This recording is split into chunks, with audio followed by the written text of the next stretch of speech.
Selamat pagi Bapak Ibu Saudara-saudara yang dikasihi oleh Tuhan Yesus Kristus.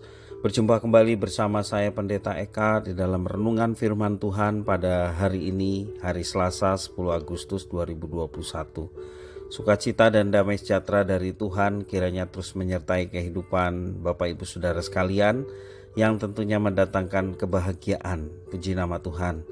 Sampai pada pembacaan kita hari ini, 1 Tawarikh pasal yang ke-9, kiranya firman Tuhan memberkati kita sekalian. Baik, kita akan bersama-sama merenungkan bagian pasal ini, namun sebelumnya kita berdoa.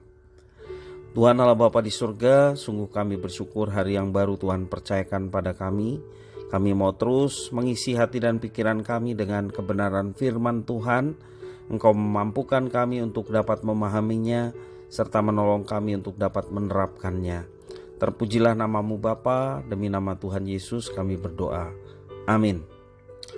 Bapak Ibu Saudara-saudara yang dikasihi oleh Tuhan, dalam pasal 9 mengisahkan bangsa Israel yang baru saja kembali dari pembuangan dan mengadakan pencatatan atau yang disebut sensus penduduk.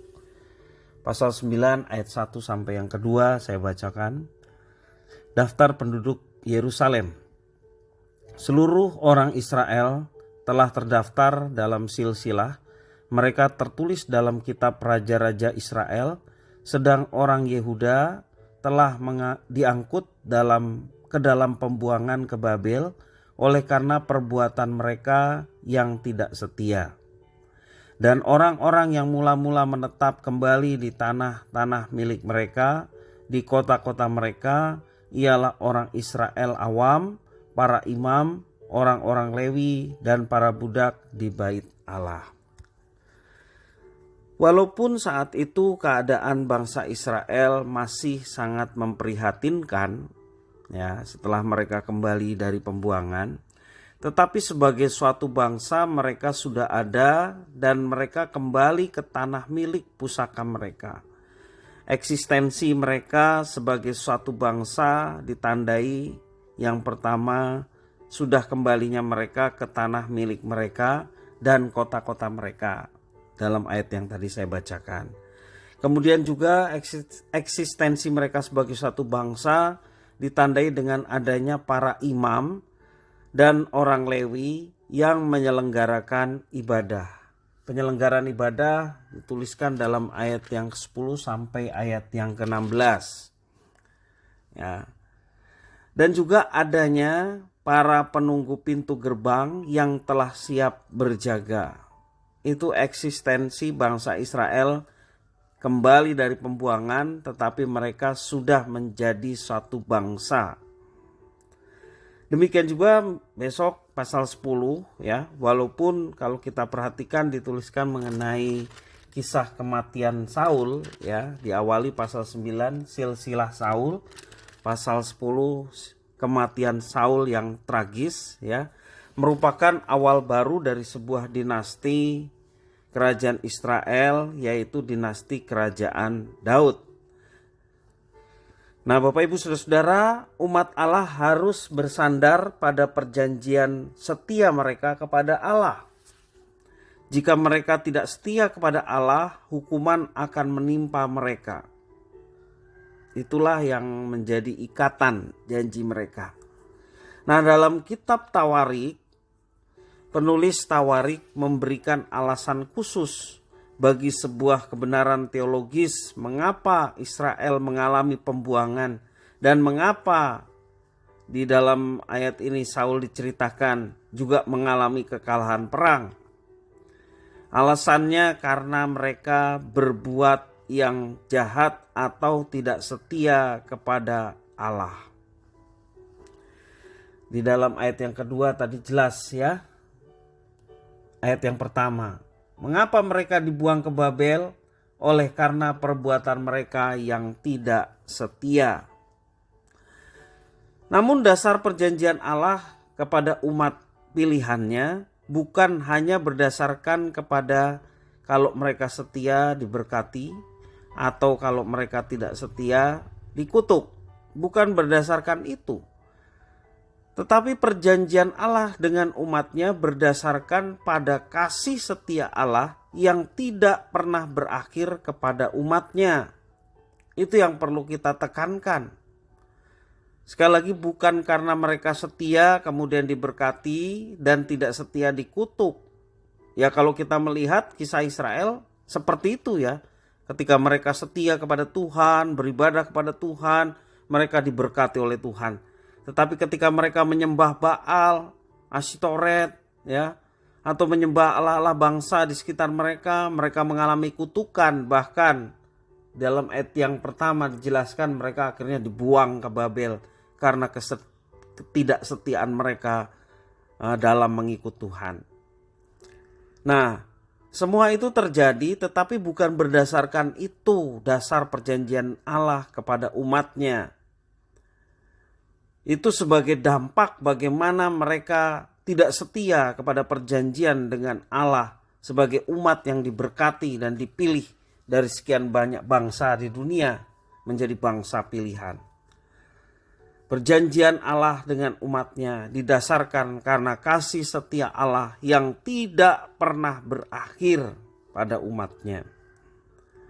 Hal ini semata-mata karena Allah begitu mengasihi umatnya. Awal yang baru seperti sebuah kesempatan baru bagi umat Allah, bangsa Israel, untuk memperbaiki diri dan lebih setia kepadanya. Bapak, Ibu, Saudara-saudara yang dikasihi oleh Tuhan, kita pun hidup oleh karena kasih setia Tuhan yang tidak pernah berakhir. Kalau kita saat ini disebut umat Allah yang baru, kita disebut umat perjanjian, marilah kita berpegang teguh pada janji setia Tuhan, supaya kita boleh terus mengalami penyertaan-Nya dalam kehidupan kita sehari-hari. Bapak, Ibu, Saudara-saudara yang dikasihi oleh Tuhan, kasih setia dan anugerah Tuhan tidak pernah berakhir. Kalau kita mau tetap mengalami kasih setia dan anugerah Tuhan, mari kita tetap di dalam Dia.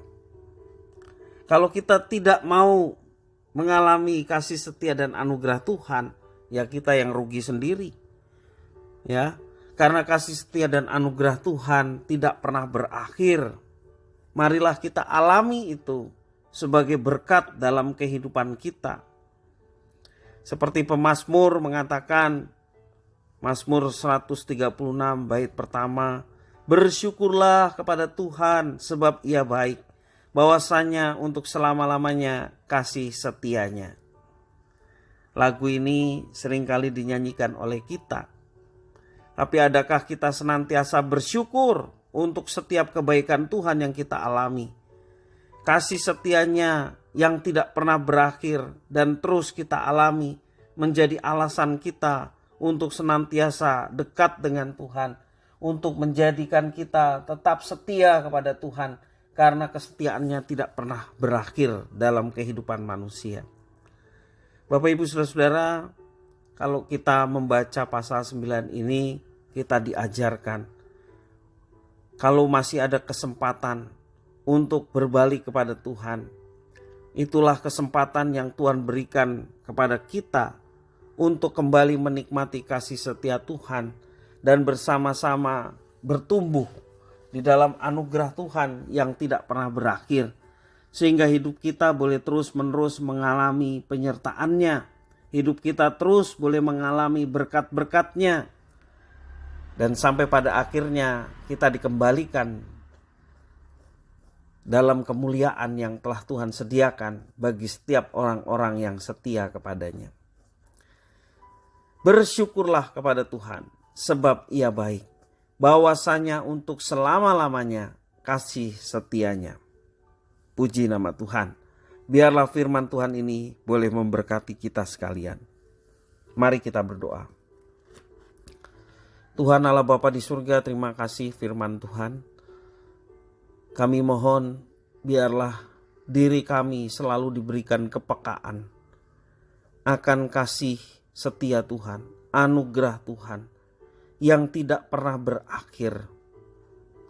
Banyak kegagalan-kegagalan yang kami rasakan dalam hidup kami. tetapi kasih setia Tuhan sungguh terus-menerus boleh dialami. Karena itu Tuhan, kami tidak mau menyia-nyiakan kesempatan yang Tuhan berikan untuk kami berbenah diri, untuk kami mengubah diri kami.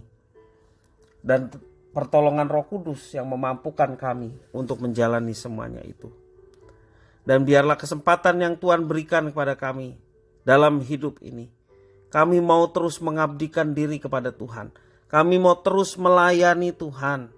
Kami terus mau memuji dan menyembah Tuhan selagi kesempatan itu masih ada. Terima kasih ya Tuhan atas firman Tuhan yang kembali mengingatkan kami. Mampukan kami untuk dapat melaksanakannya. Terima kasih ya Tuhan, di dalam Yesus Kristus kami berdoa. Haleluya. Amin.